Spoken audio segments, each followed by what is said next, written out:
I don't even get an introduction this week. Welcome. I want to thank you. I gave a talk here on Father's Day a few weeks back, and I received so many well wishes and thank yous, and they mean a lot to me. It gives me a lot of strength, and I appreciate that. And I got to meet a lot of new members from that process. Now, Duke asked me last week, would you mind speaking again? I said, I'm not sure I have anything to say. You'll think of something, he said. I said, what's special about July 20th? Absolutely nothing, he said, but you'll figure it out. I said, Duke, the last time you asked me to talk, it was Father's Day. There's plenty of material to work on from Father's Day. He said, you got a point. And it was just me and him in his office. And he went to the corner of his office and he grabbed some kind of a staff or a cane. And he said, by the power vested in me as the senior minister at Unity Temple on the Plaza, I proclaim July 20th Uncle's Day. Make something up about uncles. Now, you know, I have some brilliant nieces and nephews. I really do. And I try to go out of my way to get to know them. And I love them.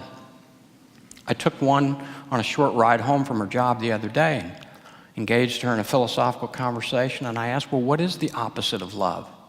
And she surprised me because most people simply say hate, and then I have to go about the business of unwinding that. But she said, I think the opposite of love is indifference.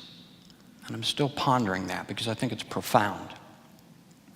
So if I'm here to stand before you, it only seems fair that maybe I let you in, at least to a window of where I've come from. I've 30 years in the construction business, the material supply business. And my brother and I took this business over when my father passed away at an early age, and so I was nose to the grindstone. The only thing I knew to do was to continue to do what he had taught us and to continue and be very focused. And this business grew and grew over time, and as it did, the larger it became, the more I questioned my own value within the firm. And I questioned the alignment of my own purpose, if this was my life's work. That's one side of me. The other side, many years back now, but it seems like yesterday, was my undergraduate degree in philosophy. I remember it like it was yesterday, and I remember Friar McBriar, Philosophy 101. He said, folks, you're going to enjoy this. Consider this a feast. You've arrived at a banquet. We're here to enjoy this together. And he said, if you want to meet the ancient philosophers and join me in this quest, simply look into my eyes because we're on this journey together. He said the central philosophical question is, how best is it to live? And we're each called to answer that question for ourselves, both individually and in community with one another. I was smitten. I was sold. I took every course that he offered over the course of the 4 years, and I graduated with a philosophy degree. So perhaps you sense somewhat of a contrast between a construction executive self and a philosophy self. And I lived that for years. And I'm not complaining.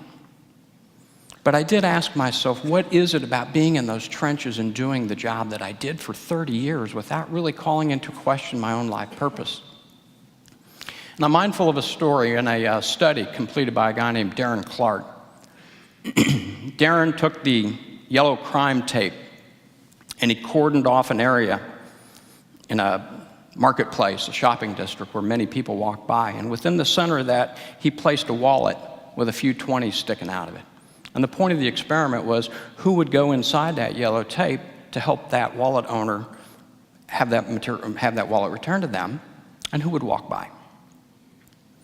Hundreds and hundreds and hundreds of people walk by. And so I wonder, is that yellow tape what kept me from reaching out or branching out? Eventually, I transitioned. And today I'm an executive coach.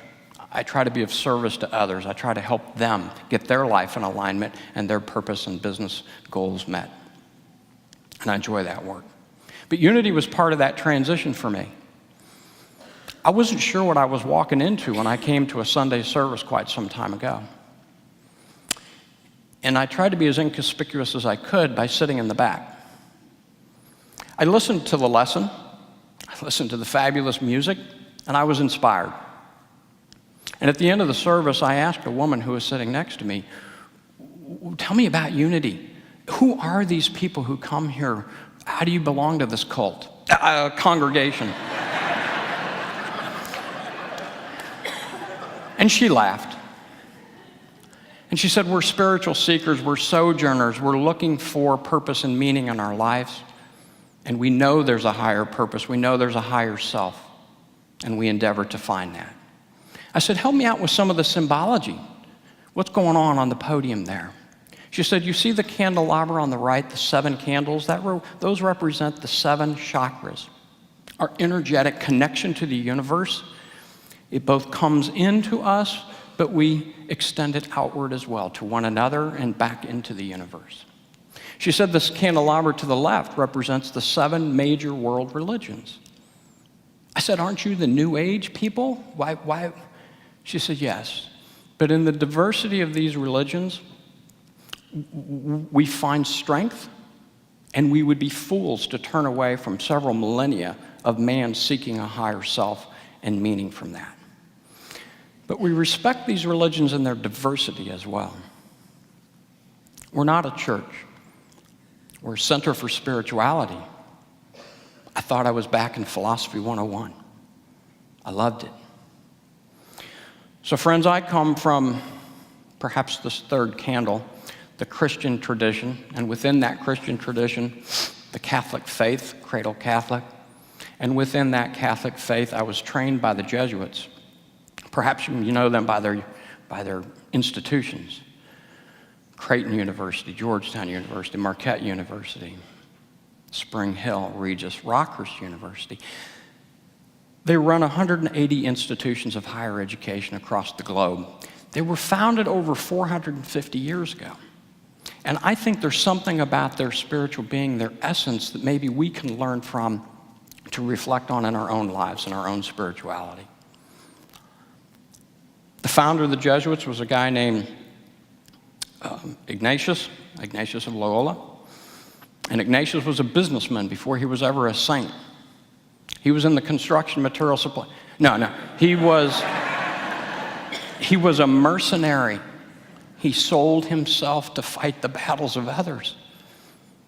In one battle, he found a cannonball between his thighs, and life and death passed before him, and he saw for himself a new mission.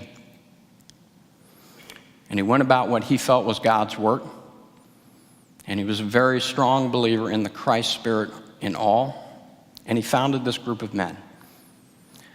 A gentleman named Chris Lowney wrote a book called Heroic Leadership. And heroic leadership is about the formation and the 4 pillars of Jesuit life. And again, I think there has been so much spoken to me about that I hope the same is true of you. But these 4 pillars begin with know thyself, the classic philosophical treatise, who are we truly? And thyself, I always think of with a capital T, the divine self within. We all deny that divinity. And the Jesuits worked not to deny it. And not that they wouldn't come around and lose their compass from time to time, but this was a core pillar to their being. And another strength of the Jesuits is that they all had a coach. They continued to coach one another through their lives. This is over the course of those 450 years. They called them their spiritual director. The second pillar flows from the first, and it's what is your ingenuity? What are you called to do in life? What is your purpose?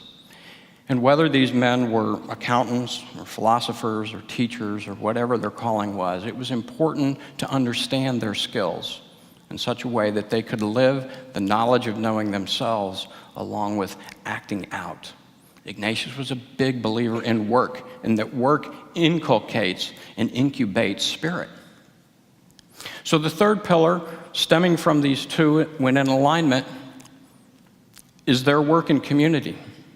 Where do you choose to form community? Where do you choose to extend your spirit? This was an important element of their being. and it is of ours as well. And Ignatius talked of love in that extension. He talked of the universal Christ spirit that each of us share, because through the extension of that love, their work would be met and joined by others who would see that value and join with them to do incredible things. So the fourth of these pillars is what Lowney calls heroic leadership. It's playing the game of your life. It's living outside of yourself in a way from the alignment that permits you to really connect with others and to build community in a way like no other. Now, you don't go to a Jesuit university and obtain a degree in philosophy without a priest or several approaching you at some point and saying, "Ace, have you thought about the life of the priesthood?" And I did, about that long. I was in a relationship at the time, deeply falling in love, and that's lasted me well over 35 years, so I have no regret. And before joining or representing such a church, I would need to make some major changes. There is need for transformation. When I said no, I thought about what I've learned today, and that is that there are people working on making changes. And one such group is a monastery in Switzerland. Now, these monks are in the business of simply reviewing the translations that have been done through many years, because when you have multiple languages, you can easily lose true meaning. And as I have heard, a monk approached his superior with a bloodied forehead and a knot on his head. And the superior said, "Son, what have you done?" He said, "Father, I beat my head against the wall in the dungeon reading the works. I think I have found it." "You have found what?" "I think I found the word, Father." The father said, "Help me understand." He said, "All this time we have said celibate, celibate. But it appears the word was celebrate all along." So I hope my life has been a celebration. It's certainly not been celibate. You know, to move beyond this yellow tape and the things that hold us back in our road existence when we just repeat things in our lives unconditionally or without seeming cause. And a new vision is sometimes warranted and needed. And again, I'm mindful of a story. A guy named Major James Nesmith was captured in North Vietnam. He played a round of golf every day during his captivity. He visualized the family country club. He smelt the freshly cut grass. He smelt the freshly laundered shirt that he thought of himself putting on. He felt the pressure in his shoes as he untied them, as though he had just completed 18 holes. And he practiced every shot. And each day a new round, but he improved his skills through visualization. Now, when he returned, it took some time for him to regain his strength. And by the way, he wasn't much of a golfer. He never broke 100. And if you know the game, that's a pretty average Joe. When he regained his strength and finally played the first round following his captivity, he carded a 74. He carded a 74. He played the game of his life. We can do that.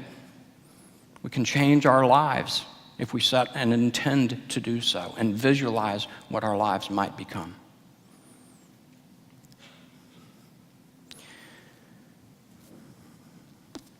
I think we have even some physiology that might help lead us to that new vision. Now, the chakra is represented over here on the right. The sixth chakra is the third eye, the all-knowing, seeing into the universe and seeing into divinity in a way that may lead us to a higher order. And the essence of this is a pineal gland, or pineal. And this gland sits in the center of our brain, and it's said to be activated in the third trimester of embryonic development. It helps us visualize and see the majesty that is there and available to us It's been represented on the back of our dollar bill by the Rosicrucians and the Masons and the so-called secret societies for years, the eye at the top of the pyramid, the all-knowing and the all-seeing.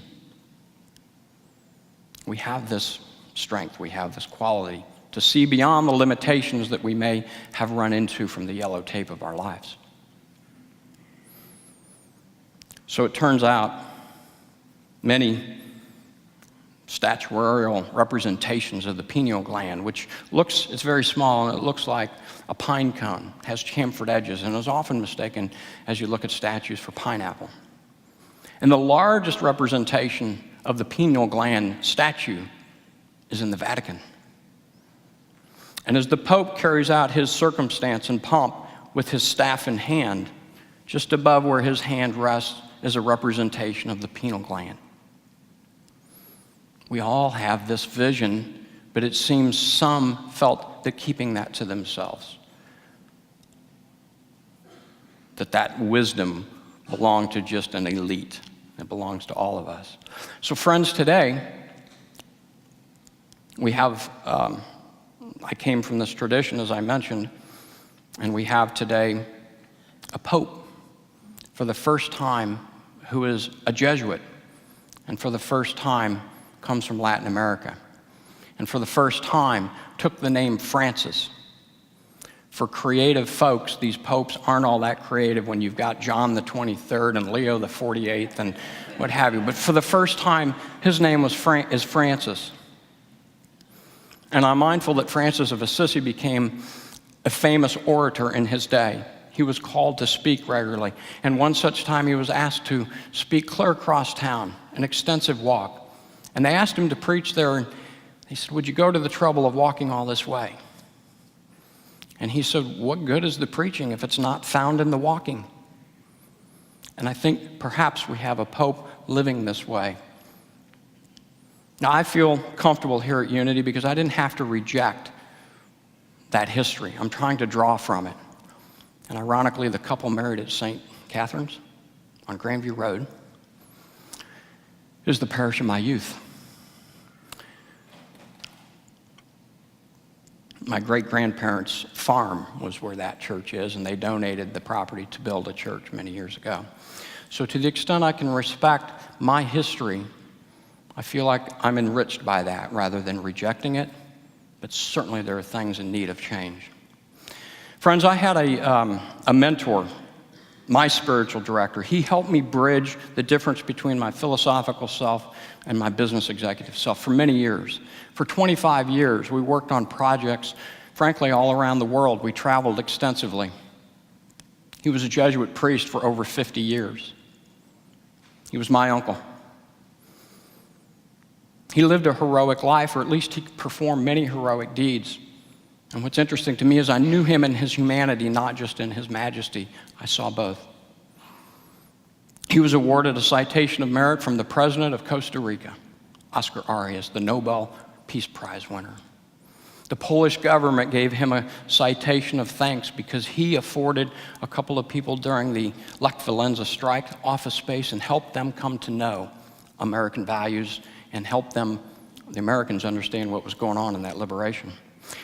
Third, he has 10,000 friends in Central America, people who were young and probably would not have gotten a college education, but for him, he facilitated college degrees in 2-year community colleges.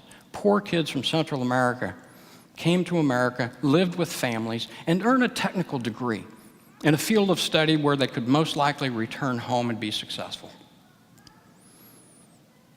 At 80 years old, he said, "Ace, I want to die with my boots on. I have to keep working." And that he did. He facilitated AIDS training between nurses in Kenya and nurses at Marquette so that they could exchange places and train trainers and really help children with AIDS in Kenya. We can live a life of heroism when in alignment with our strengths, in giving ourselves new vision, perhaps moving away from the limitations of our yellow tape. I had the privilege of eulogizing my uncle 4 years ago in front of his priestly brothers. And I simply conclude with the notion that my philosophy professor started with in eulogizing my uncle. I said, if you want to know him better, to those in attendance, and I say this to you as well, then simply look into my eyes.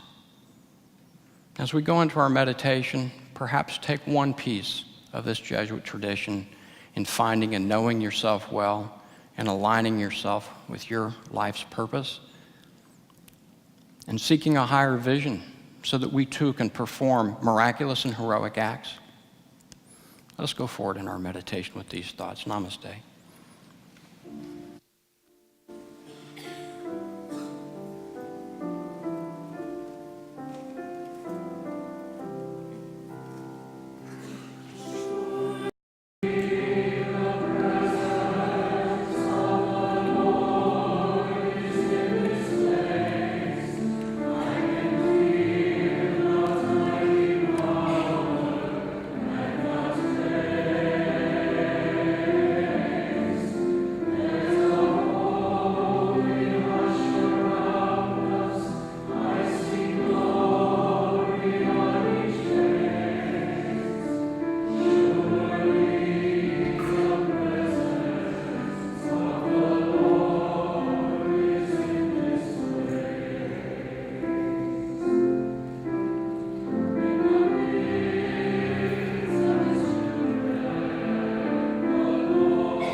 Take these thoughts into meditation. Feel free to take this opportunity to straighten your spine a bit and to take some slow, full, deep breaths. Breathing in, counting to 4, and breathing out, counting to 6.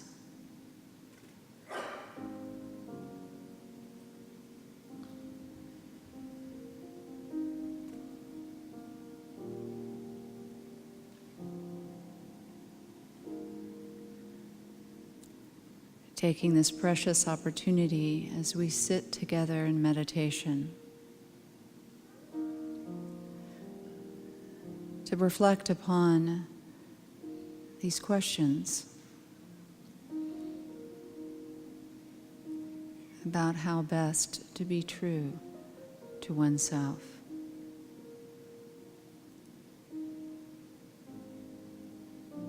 To reflecting on what that might look like for you. To seek out and know your higher purpose.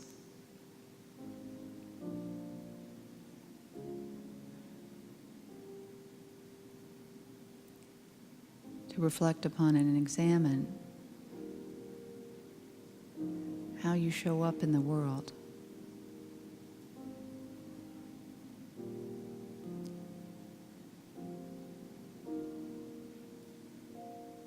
And what are those gifts for you to give?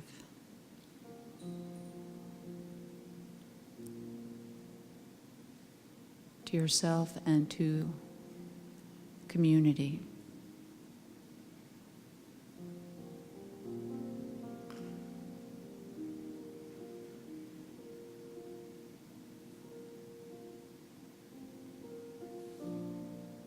tapping into that wisdom that is innately within you, that divinity that is within all of us, allowing it to speak to you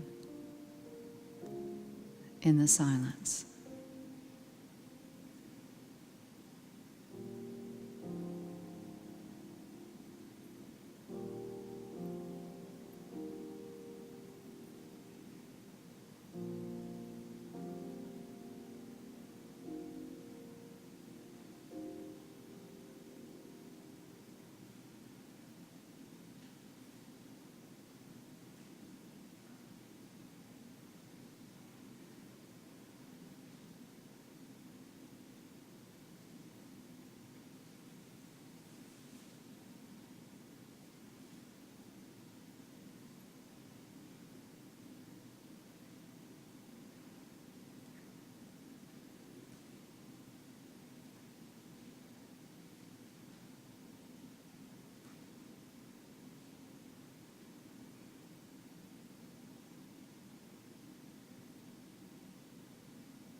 Although we may sometimes feel far from God, God is never far from us.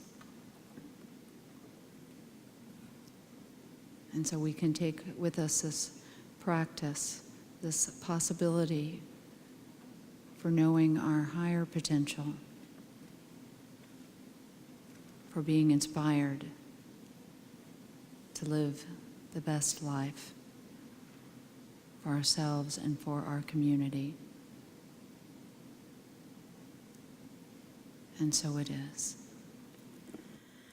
Let love fill our hearts. Let joy